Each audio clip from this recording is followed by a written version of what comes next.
Hello and welcome to PLZ Soccer's football show, live on PLZ Soccer's YouTube channel. I'm your host Adam Binney, joined by Alan Rough, Hugh McDonald and Tam McManus this fine Monday afternoon. And what a weekend that we've had to review. And I'm not talking about Tam's party he had at the golf last night, because we have plenty of talking points. The Old Firm derby, the fallout from that, Robbie Neilson sacked by Hearts fans. Let us know in the comments, who would you like to see replace him from now until the end of the season or beyond that. And of course the drama in the Premier League last night involving Scotland captain Andy Robertson and Liverpool versus Arsenal. Before we get into that though, we have a quiz question as always. It will be on screen now. How many Scottish Premiership managers have been sacked this season? We'll go along the couch. Tam? 6. Hugh? 5. Ruffy? 7. We'll reveal the answer at the end of the show and see if any of the lads on the couch managed to get that one correct. If you have any ideas, get your answers in the comments section below. Of course, we have to reveal last week's competition winner as well for the signed Brian Laudrup portrait. That is Adam Fleming. Congratulations to Adam Fleming, which leads me into the next part of this week's competition, which involves two of the men standing next to me just now. Which is, if you win this week's competition, you have the opportunity to play golf with Tam McManus against Alan Rough and Frank McAvenny. Here is Tam and Ruffy explaining this week's competition. This week's competition is a chance for you to play a round of golf with Tam McManus against myself and Frank McAvenny. To enter, you must subscribe to PLZ Soccer's YouTube channel and answer this simple question. Which World Cup did Frank McAvenny and Alan Rough both play in? Good luck. Good luck. Any good at golf, Tam? I'm not bad, actually. But the three of us, the four of us, will be plenty of birdies anyway. Right, let's say that. I'm sure that won't entice any potential winners to enter their guesses into the comments. But Ruffy, surely with yourself and Frank, you fancy your chances up against Tam and one No, of the I've played punters? with Tam before. Tam, if he's straight off the tee, he's got a chance. But unfortunately, there's a lot of times when you're maybe going down the first hole, we end up in the third or the fourth hole for the second shot. But there's a lot of distance in there, and if he hits it right. But Mac is pretty steady, very, very serious. He nearly plays every day if he can, so it'll be interesting to see what handicap the winner has got in the competition. Yeah, another fantastic prize again for this week's competition on the PLZ Soccer. But of course, we're here to talk about the weekend's football, a bumper weekend of football. We'll just run through the results from the Scottish Premiership at the weekend just now. Up on the screen, as you can see, Celtic in the early kick-off defeating Rangers by 3-2 in the Old Firm derby. Aberdeen move up to third with a 2-0 win over Kilmarnock. It's starting to look grim for them at the bottom of the table. Hearts losing 2-0 at Tynecastle to St Mirren, resulting in the sacking of manager Robbie Neilson. And another victory for Stuart Kettlewell's Motherwell, 3-0 over Livingston, as they have their sights now set on a potential shock top 6 finish going into the final two fixtures before the split. St Johnson losing 2-0 to Ross County, a massive result for the Staggy at the bottom of the table. And talking of results for big teams at the bottom of the table, Dundee United 2-1 victory over Hibs. We'll have plenty of time during this show to discuss all of the weekend's fixtures, but we'll start with the big one, Celtic versus Rangers. Tam, Ruffy, you were with me here on Saturday to go through it. So Hugh, I'll start with yourself. You already said in the preview that the title is now over, but there's plenty of controversy in the match, to say the least. Can I just get your view first of all on the disallowed Morelos goal? Well, my view on it is, if you're a fan of any team and that goal was disallowed, you'd be raging. The fact of the matter is, it was a foul, right? And the reason I know it's a foul is that two referees have looked at it and said, that's a foul.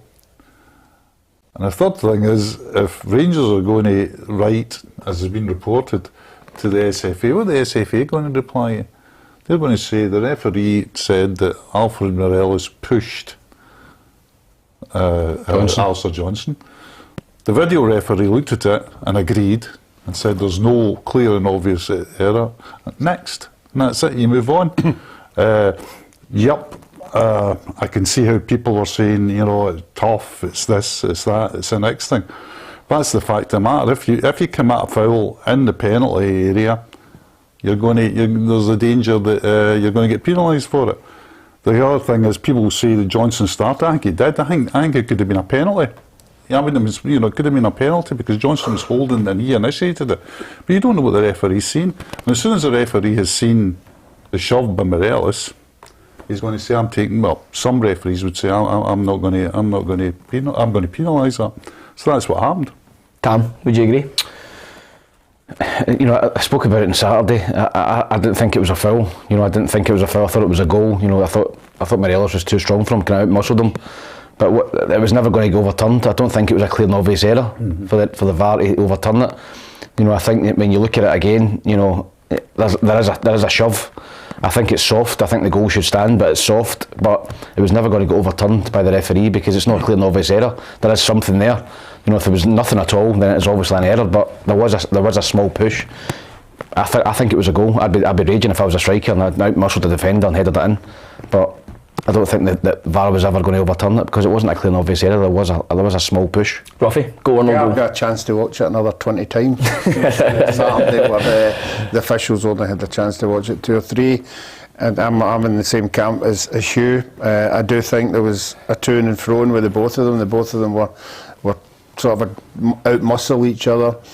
I wouldn't have used with Morelos. I wouldn't have used the word pushed because I don't think it was a push. I think it was the word that they all use on the other end of the park, contact. There was contact with Morelos' hand on Johnson's back, and he went forward, and he did what most football players do. They use it to their advantage. If they feel there's some kind of contact, they go down, and that's what made the referee had a perfect view of it. And as Hugh said, if you're going to go upstairs and let the guy look at it another 2 or 3 times and analyse it and everything, there is contact on his back. I don't think it was a push, but enough contact. There had to be enough contact for Johnston to go forward and fall the way he did. And you just have to deal with it. You can't keep hanging on to things like that, and then to hang on to like the Jota hit his hand. The Jota had nothing to do with it. It was the ball hit him. Because of poor defending for the Rangers defender. So I think that's what you should be looking at, the poor defending for the 2 Rangers centre-halves. Yeah, just as you bring that up, that second incident that Michael Beale and James Tavernier were talking about post-match, as they thought there was potentially a handball against Jota during the build-up to the second Celtic goal. Hugh, I was just talking to you in the office just before this. You're not convinced it actually hits his arm? No, I don't think it did. I'll tell you another thing, it would have been looked at by VAR as well. Every goal's looked at by VAR. Michael Beale saying, I think Nick Walsh, should have said for the first goal. Nick Walsh should the disallowed goal. Said Nick Walsh should have called Kevin Clancy over. No, if Nick Walsh says there's the only possible reason for Nick Walsh calling Clancy over is to say you've got this wrong. And the other thing is you can't have it both ways. You can't come in afterwards and be a manager and say, look, we'd rather the referees made the decision than going upstairs. And then you get a referee making a decision partially off his own back, and then you don't fancy it. You can't have it both ways. We want the referees to keep the game flowing. We don't want it stopping. And if they make a decision, you've got to get on with it. I can understand it, because it's like I've never been in a situation you guys have where you're playing really top level football in a derby match. I don't think you can include me in that Hugh. These guys have, and you come off and your adrenaline's running and you're aggrieved and you're jumping on anything just to, because like Beale doesn't want to go into the dressing room and start pointing fingers immediately at what went wrong. He's want to, go out, and I can see why he's going, the goal shouldn't be this and this and that. I can see all this in the moment. But once everything settles down, I think he's wise enough to know that the reason Rangers lost the game, and they played well on Saturday, played much better than they did in the League Cup final, much better organised tactically than in the League Cup final.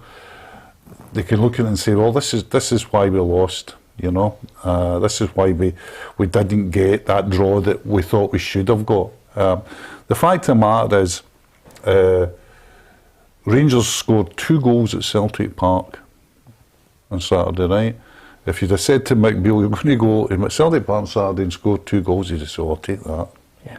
should be winning the game from there. Gallant Pioneer saying in the comment section below that Davis and Suter sold the jerseys. Tam talking about the two mistakes, individual errors leading to both Celtic goals. Would you agree it's the individual mistakes that have cost Rangers and not the officiating? Yeah, I totally agree with you. I think that if Rangers defend properly, you go to Celtic Park, not many teams go there and score 2 goals. You go there, you defend well, you're strong defensively, you don't give anything away, the Rangers probably win the game. But the goals that they lost were poor. Davis was just quite. I think he's maybe seen it the corner of his eye, the Celtic player, and he looks as if he shied away from it and pulled away from it, which is unacceptable for a Rangers player in a derby game. And I don't think it hit Jota's hand. I just think it just got bounced off him, and then it was a goal. And then Suter's shot with the pass back. A lot of people maybe blaming Alan McGregor for that, but the 42-year-old goalkeeper's not going to be quick sprinting out against a winger.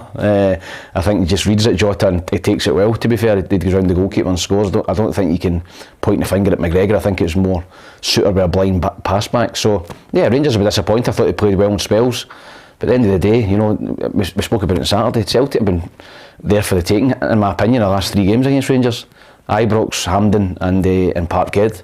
They've not been great, Celtic, and they've won 2 of them and drawn 1. So that must be demoralising for a Rangers player, a Rangers fan, thinking, they've not played well today and we still can't beat them. If Celtic hit their straps. Though, see, when you look at the game, I watched it again to have a look kind of the pattern again.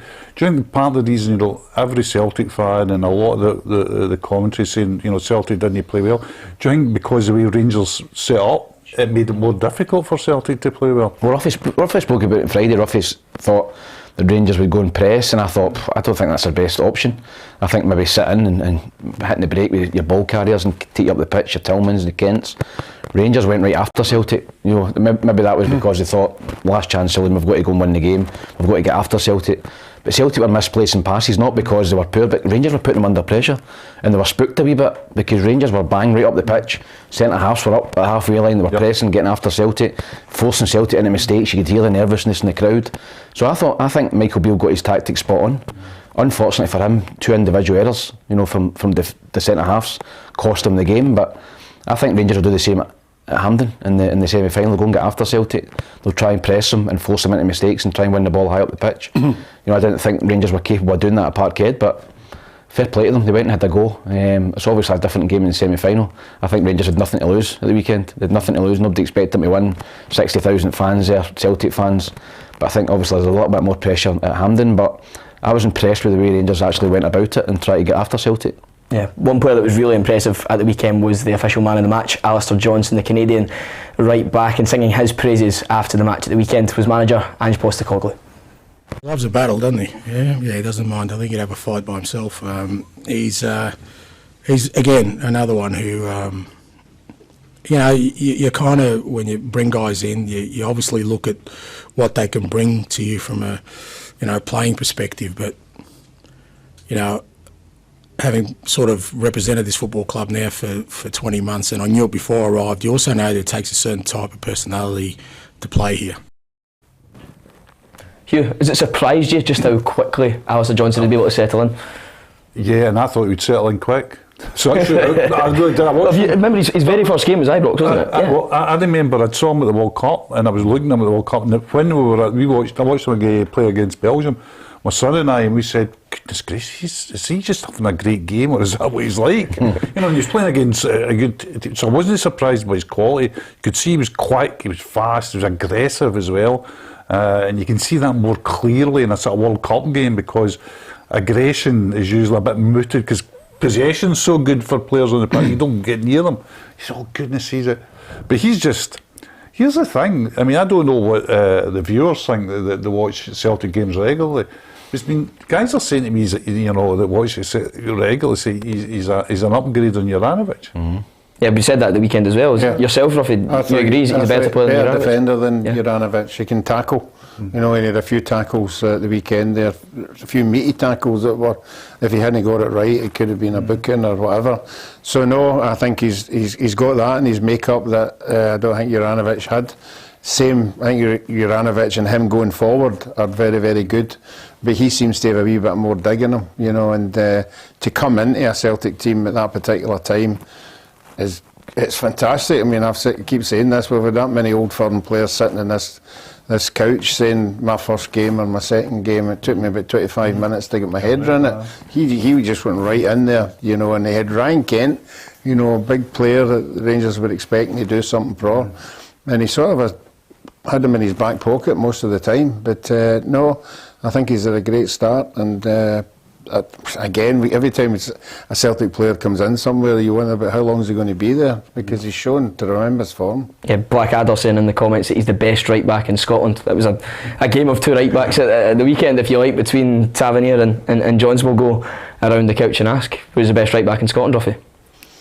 It depends what you're taking into consideration. Goals, obviously Tavernier wins that head down. As far as defending is concerned, I thought Tavernier was poor at Celtic's first goal. I thought he could have shut Celtic player down a lot better, and I was saying that I don't think Johnson's only failing in Saturday was Tavernier's goal at the end.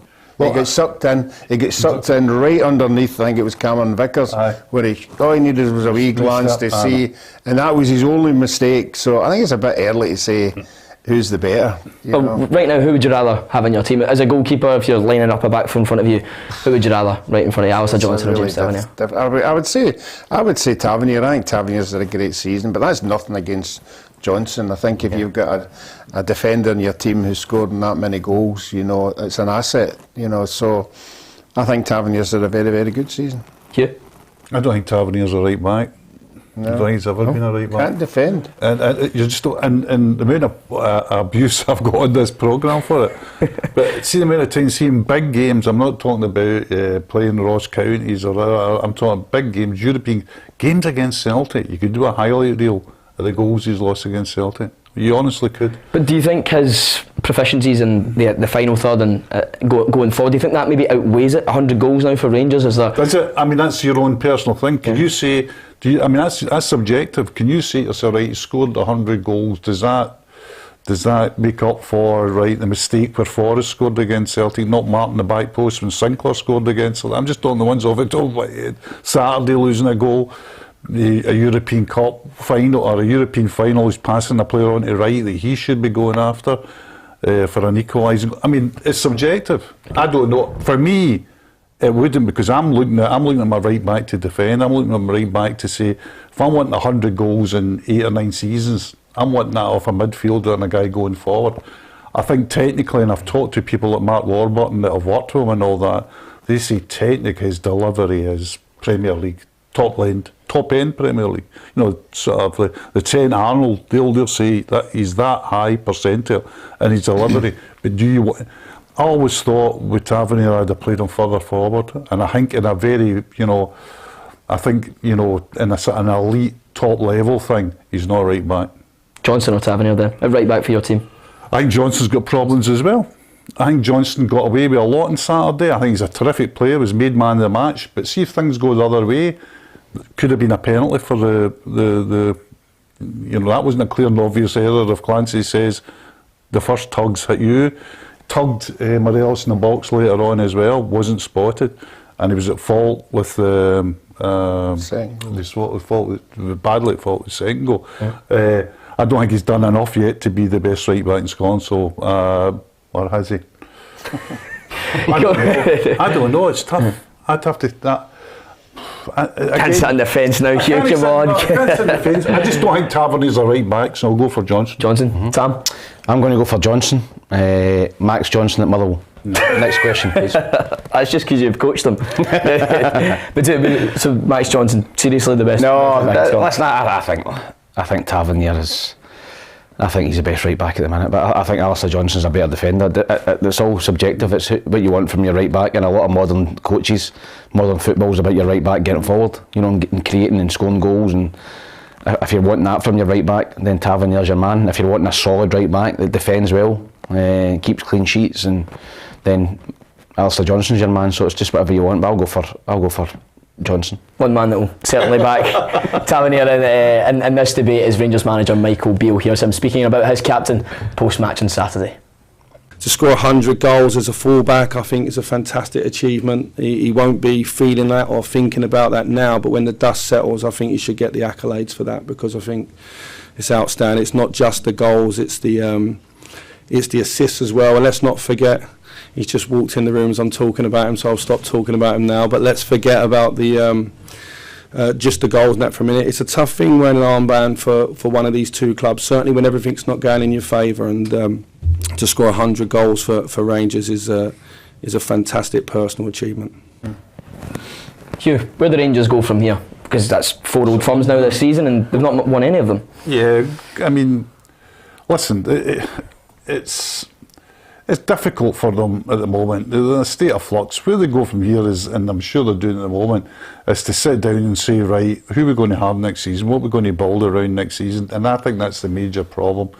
Because the great cliche is the spine of the team. Everybody talks, you've got to get the spine of the team right. Goalkeeper's not right. Need a goalkeeper. And they don't need a backup goalkeeper, they need a first choice goalie. So that's going to cost money. You know, that's a fact.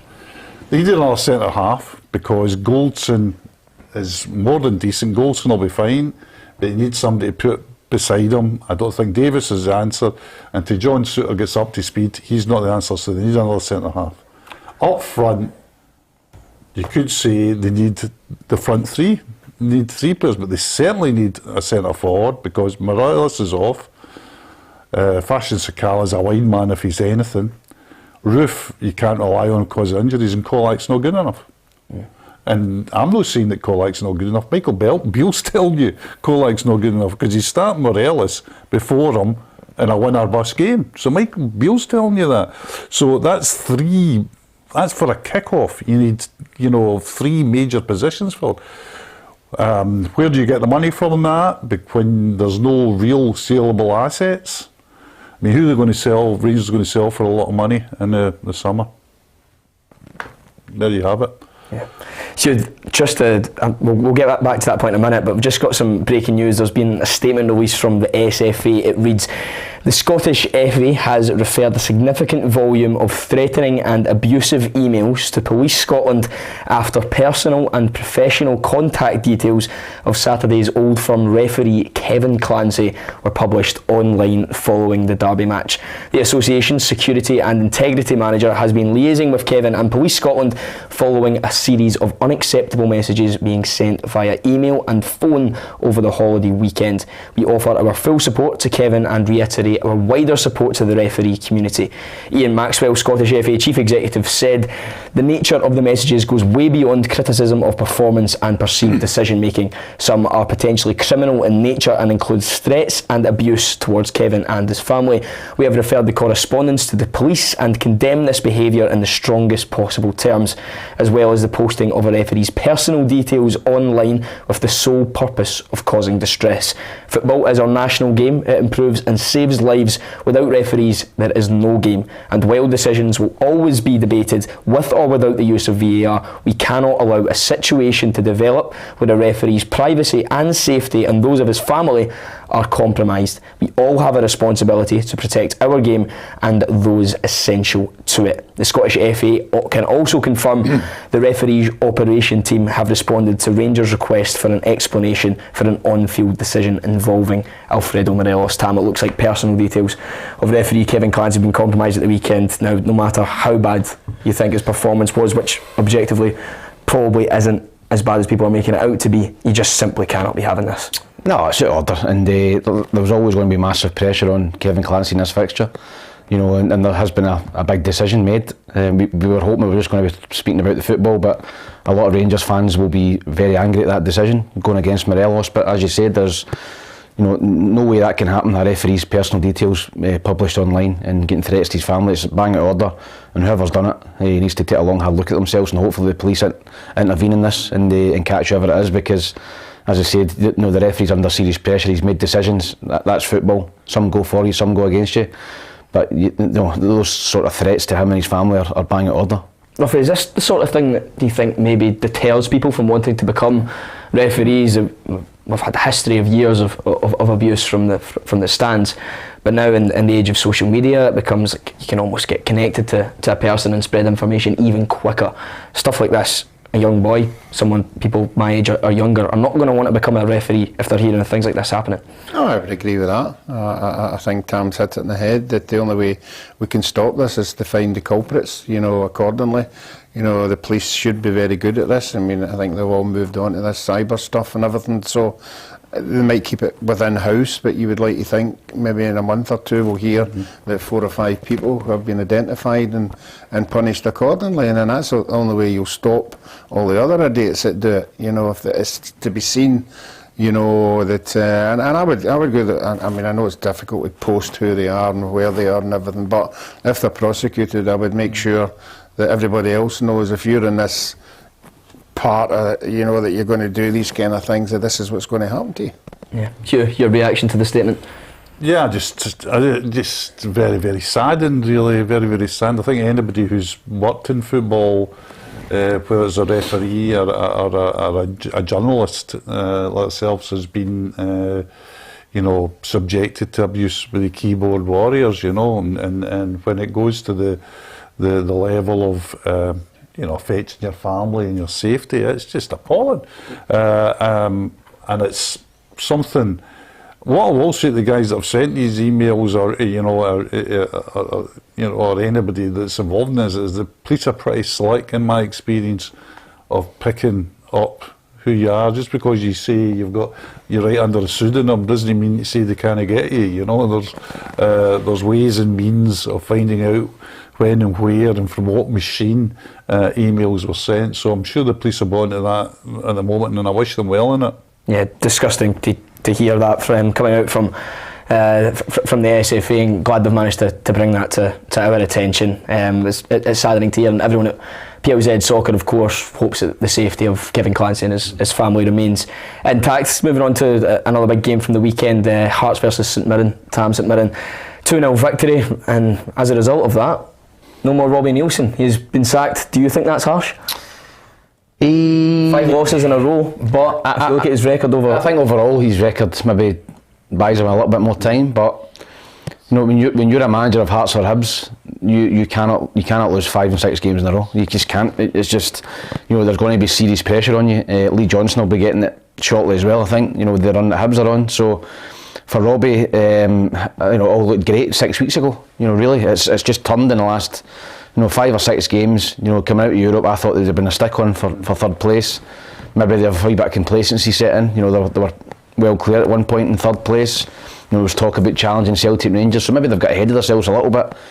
But you know, you've got to give Aberdeen credit for catching them. But there's so much money at stake, not only in league positions. You know, we spoke about the other day. Ruffy was talking about the sliding scale of money that you get. I mean, for each position, you know, 3rd place is a lot of money in the Premier League, but it's the riches of the Europe. You know, you've seen your Hearts this season, £3, £4, £5 million they made. You know, for getting into the Conference League, and they should have been in the Europa League. You know, I think they missed a great opportunity to beat Zurich. So I think there's that much money at stake, and Hearts are a fan-run club, and when the fans are not happy, you know, it's different from a board. You know, the fans effectively run the club, they put their money in, so they've got together, you know, whoever's on the board at Hearts, they've got together the fans, and they've said, listen, we need to change it. You know, we cannot lose this money, and we cannot afford to finish 4th or 5th. So it's a ruthless game. I think he'll get back in somewhere else. I think his record, you know, dictates he'll get another chance somewhere else, but I think the Hearts fans will be happy with it, to be honest. Just speaking of his record, we'll get that on screen just now. Here are the stats of Robbie Neilson as Hearts manager. This is just his 2nd time as Hearts boss. 124 matches, 63 wins, 22 draws, 39 defeats, and a win percentage of over half at 50.8%. Ruffy, do you think it's harsh, or do you think this is justified? I can see why, you know. A lot of those were in the Championship, you've got to remember as well. Are they? I mean, even when he was in the Championship and he was heads above everybody else, fans didn't like him. I think that was because of the Broader Rangers result, I think. And Alloa, they lost at Alloa as well. Which but I mean, and ever since then it's never got any better. I mean, even when he was sitting 3rd quite comfortably and with so many points ahead, there was an element of the fans just didn't like him. I mean, they didn't want him there. And obviously if you lose 5 games, you know, it's going to just make things worse. I would just love to know, when the board sat down to decide, you know, that they were going to get rid of him, you know, what the criteria was, you know, and what was the main thing that he had to go. Had he lost it with the fans? You know, was there unrest in the dressing room? Was there... You got to take on hundreds of things, you know, that have been happening, and I'm not privy to, you know, what was a major thing they didn't like, because every team in that league has lost 5 games in a row. you know, and some of their managers are still there, some of them aren't, you know, so I don't know, maybe it's just me, I mean, I know Hugh's different, and I tend to cut a manager a bit of slack if he's done reasonably well, but I mean, maybe I'm a big softie. Yeah, he's not quite the same. He's just Gill sitting there, pathetical. If I was there, I would be going, okay, Hibs Hearts. Hibs Hearts this week, and I know I said it with Jim Goodwin in Hearts, and Hibs beat Aberdeen 6-1, and he gets sacked. But if I was there, I would tend to give him the benefit of the doubt. You've got a Hibs Hearts game coming up. If you win that, everything's a wee bit better. Everything's a wee bit better. But I mean, you have to make these kind of decisions. I just think that. Well, on Saturday night, I just thought, well, he's in real soapy, but real soapy. I mean, it's Hearts 0, Mirren 2. You know, that's, you can carve it on a gravestone, you know what I mean? He's kind of knowing it's a 5th loss in a row. I thought he's in a bit of soapy, but I didn't think, I was surprised when it came out last night when I was looking in the social media and going, I thought they would have given them to the weekend. But they've obviously not, and you say, oh well, I always think, like, see when you're a pundit and all that, you just go to games and you're not a fan, I think you're a wee bit removed from what the fans actually feel, you know. I always remember I had this argument with a Ross County fan when they sacked Jim McIntyre, and I go, that's really tough, and the Ross County fan turned around and said, well, here's our record this season, how's that tough? You go, well, you know what, you're right, and I think it's about the same with Hearts. If you're watching Hearts for the last 5 or 6 weeks, you're going to be saying, so where are we going here? And third place is nowhere. I mean, they beat Aberdeen 5-0 earlier in the season, and Aberdeen's a point ahead of them in the race for third place, and if you're looking at that, and you're Andrew McKinlay, or you're anybody else in the Hearts board, you're saying to yourself, the money at stake as well. There's $3.5 million plus add-ons. And there was previously 11 points between those two teams just in February. There's $3.5 million plus add-ons because Hearts will knock the Bahookie out of the Conference League in terms of it's complete sellouts, no matter who they get, plus hospitality, plus blah blah blah, plus television deals. And you're looking at it, you're going, wait a minute, if we don't get our act together, it's not as if they're catching us. They've gone beyond us. We need to act now. And that kind of galvanises the board quickly. So it's simple as, I mean, if people say they were brutal in sacking him, I don't think it's a brutal board because they could have sacked him after Roar. Yeah, well, the big question now, Chambo's fans will want to know, is who will replace him. Let us know who you think we can bring up on screen for. Definitely not. No way. We can bring up the manager odds for who the bookies have down as favourite to come, which is Stephen Naismith, not Stephen Davis. Stephen Naismith at 4-1, St Mirren manager Stephen Robinson at 5-1, Neil McFarlane 6-1, Frank McAvoy 7-1, Paul Lambert 8-1, and Danny Cowley 10-1. Sam, I know you maybe jokingly said Neil Lennon there, but who do you think should replace him? I think it'll be Stephen Naismith at the end of the season. Possibly Donald Park, who I know well. Was helping Naisy with the B team. Possibly him, possibly Lee McCulloch. I'm not sure if Lee's went with Robbie.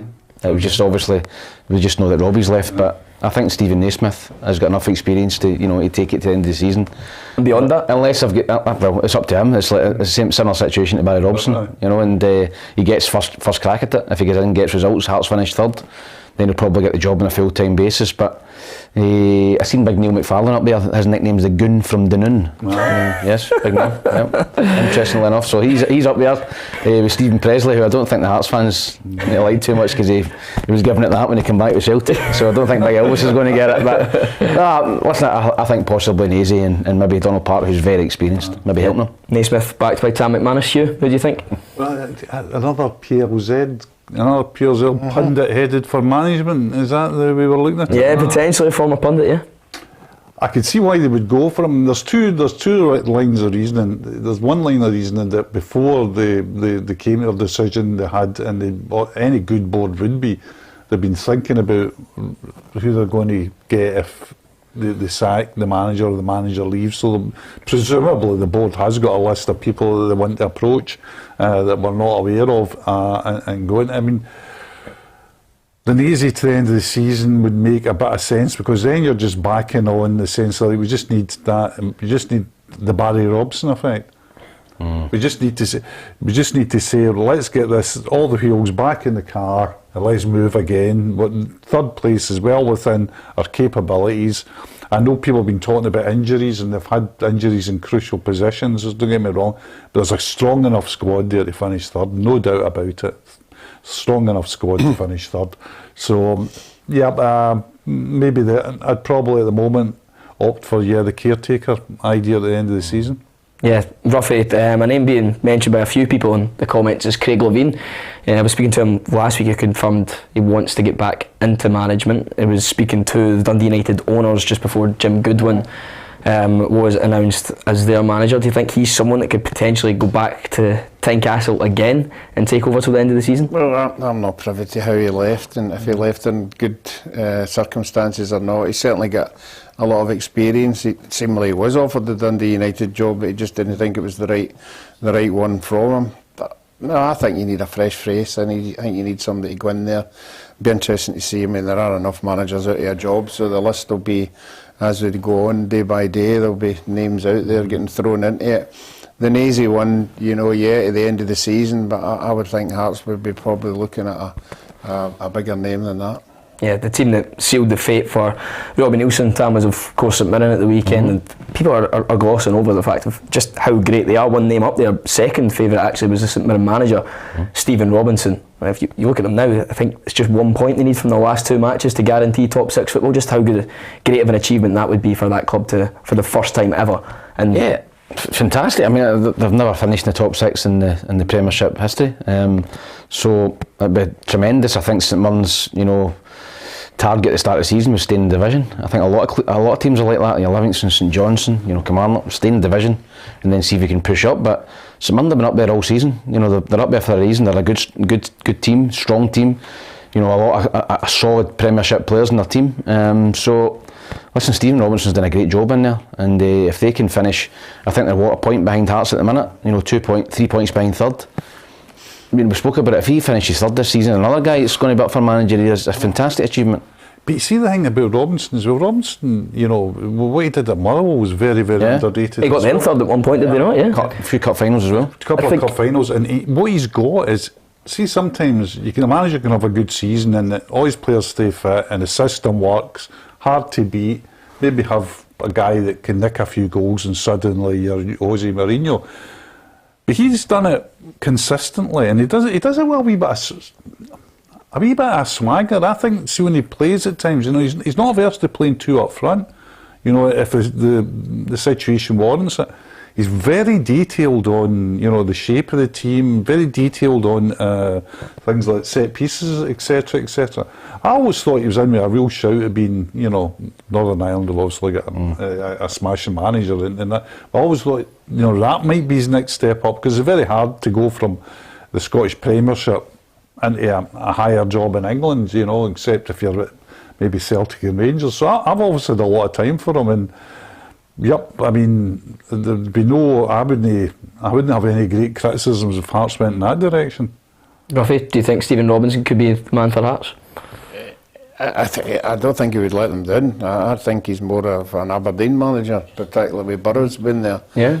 Burrows knows what he's like inside out. He knows what he can do, what he can bring to the club. I still think Barry Robson's got a part to play, but it just depends if he was offered it, would he want to bring his own team or not. But certainly either of the two, he could step up to either of the two of them, and it would be good. See, the Nazy thing is a real interesting thing. I wouldn't go as far as say it's a phenomenon, but there's something that has happened quite regularly in football in Scotland here. Like, managers have been sacked and guys getting the job to the end of the season and doing it really well. Like Doolan now looks like he certainly got Thistle in the playoffs.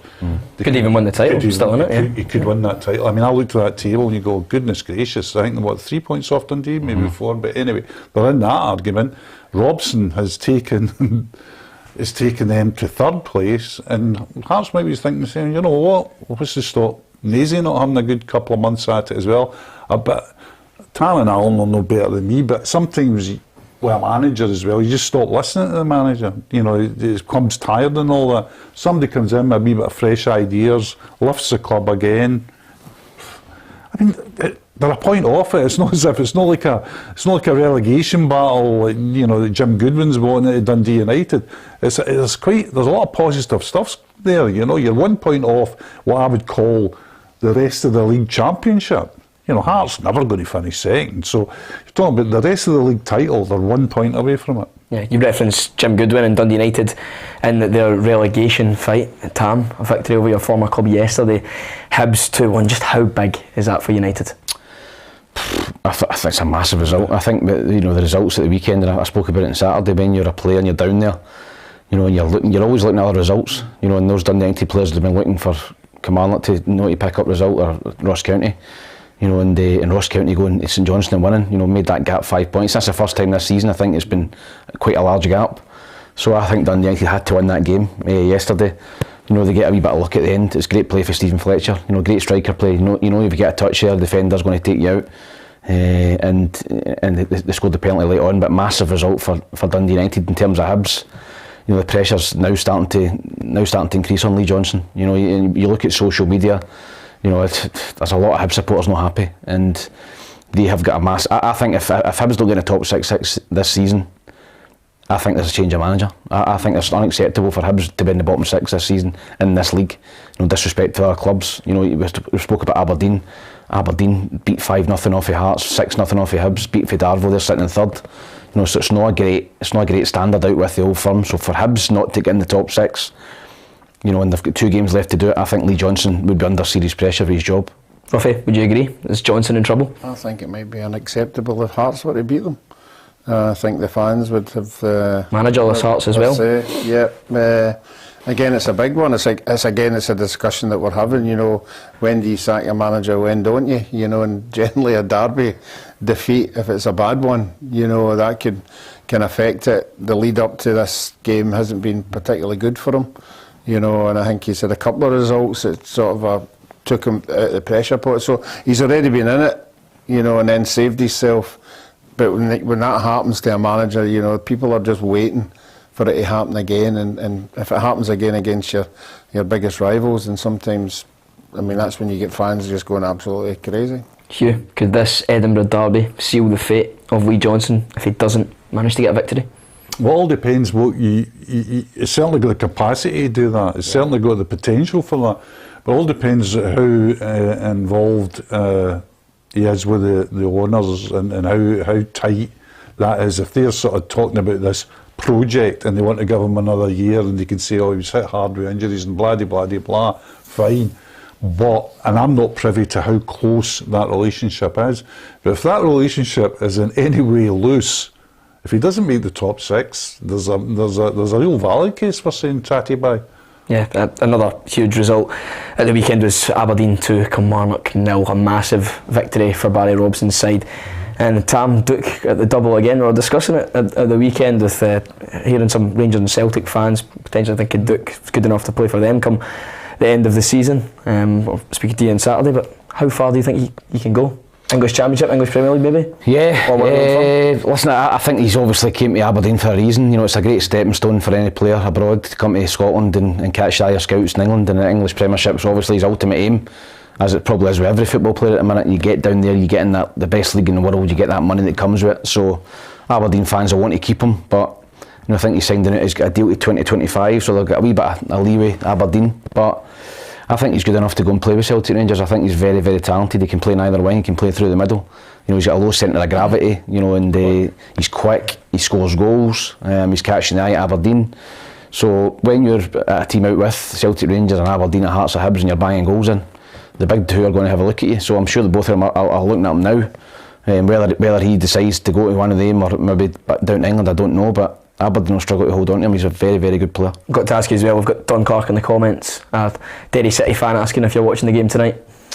I will be. I was disappointed with Derry City's result at the weekend. Friday they lost to Drogheda at home, and this is the season I think that Derry City can end a long wait for the league title. I think it's well over 20 years, 25 years since they won the league, and they're up there this season. So playing against Bohemians, Declan Devine in charge of. Yes, Decky, I know Declan Devine.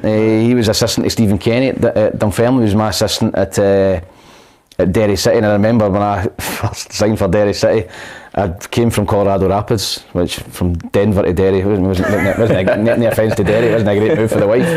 And I hadn't been playing for 3 or 4 months, and Stephen Kenny said, "Hey, you've been training?" He says, Decky, take him out. And Decky, honestly, I never kicked a ball for 2 weeks. Decky, all I heard was Decky shouting, keep going. And I've done 4-minute runs around the park for about 2 weeks to get fit. So Decky is not my favourite guy in the world, even though he's a good manager.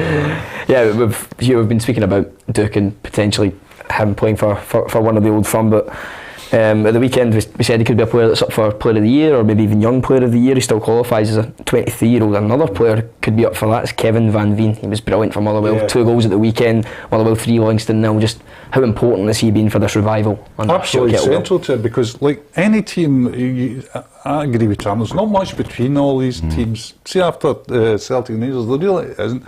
And you'll notice over the years when I say a team get like Motherwell has a great season, you go Louis Moult, you know, or the Hearts have a great season, Boyce. It's all, I mean, it's so cliched, but it is all about guys putting the ball in the net. It's guys, you know, it's guys making a difference when, you know, with your possession or with your chances, they're getting the odd goal. So I think Borowski is a very interesting player at Aberdeen as well. I know that clubs in England are looking at him as well. I know he's blowing a bit hot and cold. I don't know, I can't see Celtic be interested in Duke because they've already made their succession plan in there. They've obviously got Furuhashi, who's not going to go anywhere. He's 28, he seems happy at Celtic. I don't think he'll go anywhere. And they've got O, who's going to be demanding more and more game time. And if one of them's injured, they can play Maeda as centre forward, etc., etc., etc. So I wouldn't say he was, you know, he was a Celtic target. Very interesting for Rangers though, because he's technically very good and he's quick. And I always think those two things can get you a long ways, particularly in the Premiership. Yeah, just as we were speaking about Kevin Van Veen, of course, singing his praises at the weekend was Motherwell manager Stuart Kettlewell, saying he's a great example for younger players. Listen, that's a brilliant example for young players to see that guy at 31, soon to be 32, whatever he is. It's a brilliant example for the young strikers and young players at this football club to see that continued motivation. I think he will be recognised by many throughout the country from the work he's doing. But I think what's important for me is that the team's been recognised for what they've done over the last period of time, and certainly his teammates have helped him to get to the point that he is just now. We can also have reaction from the weekend's game from Livingston manager David Martindale, who thinks his pursuit of top 6 has maybe had an adverse effect on his team. I mean, what he talked about 6th place. No. Right? No, couldn't care. As a group, we had a primary objective to stay in the Premier League, and I know that was a valid question, I'm not having a go at you. But you know what? Try to get us top 6. It's had an adverse effect on the group. I genuinely believe that. Up to match day 22, I think we were one of the most consistent teams outside the old firm. So match day 22, for the return on match day 23 where we find ourselves today, I don't think it's been good enough. Roughly Livingston just only 1 point off top 6 after the defeat of the weekend, helped of course by Hibs losing to Dundee United. Still got a great chance of finishing top 6. They have, but it looked more secure 2 or 3 weeks ago. No, it looked as if they were playing well, they were getting good results. I don't think it's anything to do with, they started talking about players that weren't going to be there at the end of the season. He was going to lose Fitzwater, he's going to lose Devlin at the back, and see when you start talking about that, you know, it doesn't cause unrest, it just causes uncertainty. And ever since that's all happened, you know, they've obviously not producing any wins. But I think basically the issue, and Tam have just said there, they've not got a striker that's scoring goals. I mean, Bruce Anderson was coming up with one now and again, and Nubly was chipping in with a couple of assists, but they don't have a Van Veen, they don't have a Duke, they don't have, you know, a striker that's going to score 1 or even 2 games every second game. And that's why they're struggling. I mean, we all know they're workmanlike, we all know they're organised, but you need to score goals and you need to win games, and unfortunately some of the goals they're conceding are a joke. Yeah, this weekend they play against St Johnson at home, a team that's struggling. Now I think St Johnson only 5 ahead of County, 7 ahead of Dundee United. If they lose this weekend, are they back in a relegation battle here? They're in one now. They're back in the relegation now. And if they don't think they're in one now, somebody's going to have to tell them. And one of the guys, the manager, I bet the managers told them. Yeah, well, Callum Davidson was speaking to us at the weekend and speaking to our reporter Alison McConnell, and he did confirm, yes, his side are in the mire. Relegation battle, simple as that. Definitely. I said that to him in there after. You we weren't happy with how we performed. We need to roll our sleeves up. Everybody in here has to roll their sleeves up and get on with it. It's not what we wanted, but you have to accept the situation you're in, and we have to deal with it. We're still in a good position. We're still points on the board. We still want those couple of wins to make sure we're safe. But again, can't concede goals like that. Dan, they were defeated at the weekend by Ross County. We were a little bit shocked at the weekend when those goals were coming in, but Ross County now look like they're on a push to stay up. Just how big is that result for them? Massive, and it brings St Johnson back into it, and they were 8 points ahead of Ross County going into that game. If you're St Johnson, you think we win this game, we can get the flip-flops out and get the passport booked for the holidays. And unfortunately for them, they've won. Ross County have beat them and Dundee's won. So all of a sudden, from being relatively comfortable, 2 results and they're right bang in it. 5 points and 7 points, nothing.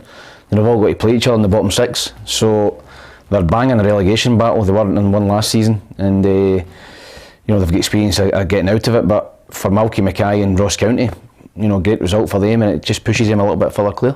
Key player for Ross County at the weekend was 16-year-old defender Dylan Smith, born in 2006, just to make everyone feel that little bit older. He's been starring for the Scotland 17 side that just recently qualified for the Euros, and of course a big fan of him is manager Malky Mackay. He made his debut at Ibrox. He made his starting debut against Celtic in Kyogo last Sunday. And always with youngsters, it's about stability then, it's about performance and being consistent with that. But today, the game today, to play against a really experienced player like that in a testing circumstance like that, in really dodgy, underfoot surroundings, shows why he's involved.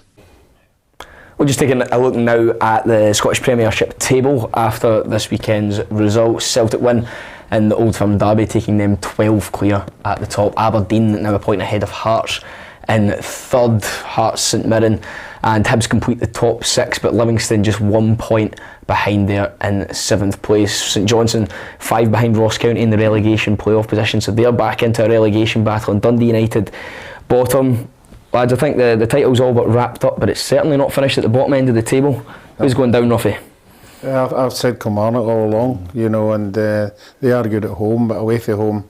And in fact, I thought they played a lot better at Aberdeen. I thought they had chances, it just never went their way. But I think they'll be in the bottom 2. But we'll have to wait and see, because when the split comes, as we've saw there with some of these results, everybody's capable of taking points off each other. That's why I was saying the other day it'd be interesting when the split comes out, because there's going to be an unfair advantage to some of the teams who get 3 home games. And the scenario would be, in Kilmarnock's situation, if they were to get 3 away games and 2 at home, they're not going to be that confident. Hugh, who's going down? Bottom 2 for me, Dundee United and Kilmarnock. I think on the evidence of yesterday, Dundee United might get enough points to go to 11th and be in the playoff position. I think the big problem for St Johnson, as Tam was talking about earlier, the flip-flops might have been out and on the website booking.com, but now they're just looking at themselves and going, wait a minute, because Ross County, Dundee United and Kilmarnock have been fighting relegation battles basically all season. St Johnson haven't, so they've got to get their act together quickly, but I think they've got enough. I mean, you would rather be in St Johnson's position than anybody else's, but I would think Kilmarnock and Dundee United, the bottom 2 teams for me. Dan? Dundee United relegated 12th and Kilmarnock second bottom. I'd love to see a Kilmarnock United playoff game in the playoffs. Well, we'll see how these predictions look at the end of the season, which leads us on nicely to this weekend's predictor. We'll take a look now on screen at the table from the pundits. Prediction scores: Ruffy still top, Tam second, Peter third, Alison fourth, Tam fifth, and Hugh sixth. Bottom of the table. Still in the top 6. Coming to the split. David Martindale. Somebody asked you that, David Martindale. Did you have a bad weekend?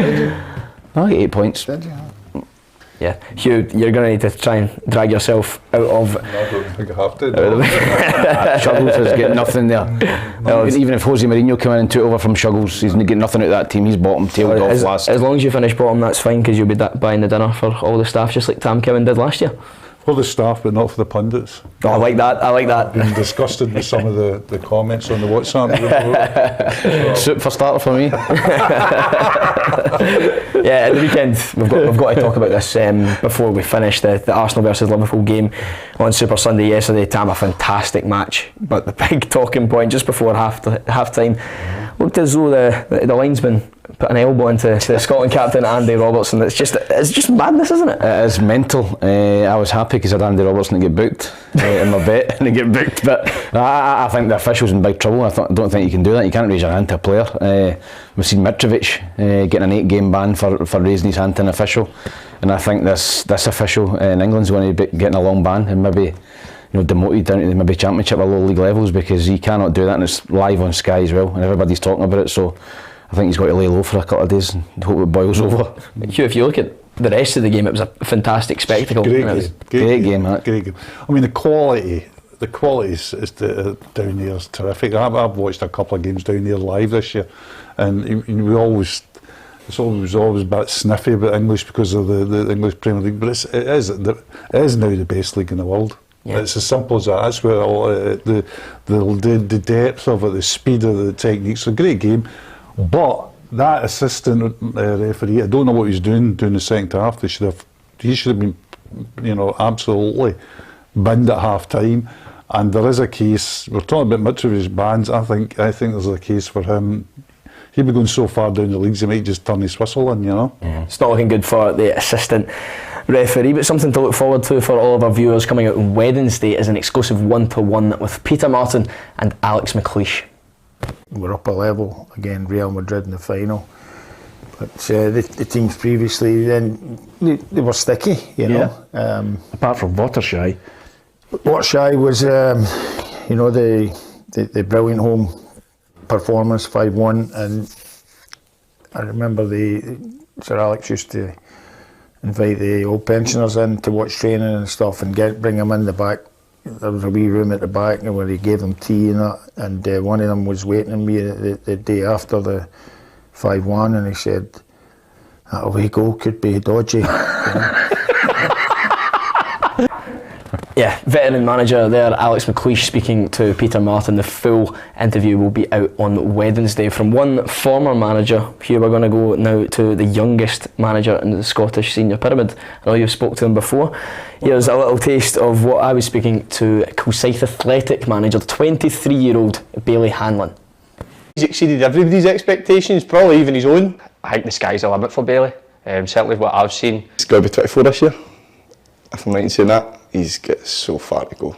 I'm Beale Hanlon, I'm 23 years old, I'm the manager of Kilsyth Athletic. I'm the youngest ever manager in Scottish football to achieve promotion. Interview with Beale will be out. Is he older than you then? Yes, he's older than me, but still a very, very young paper manager.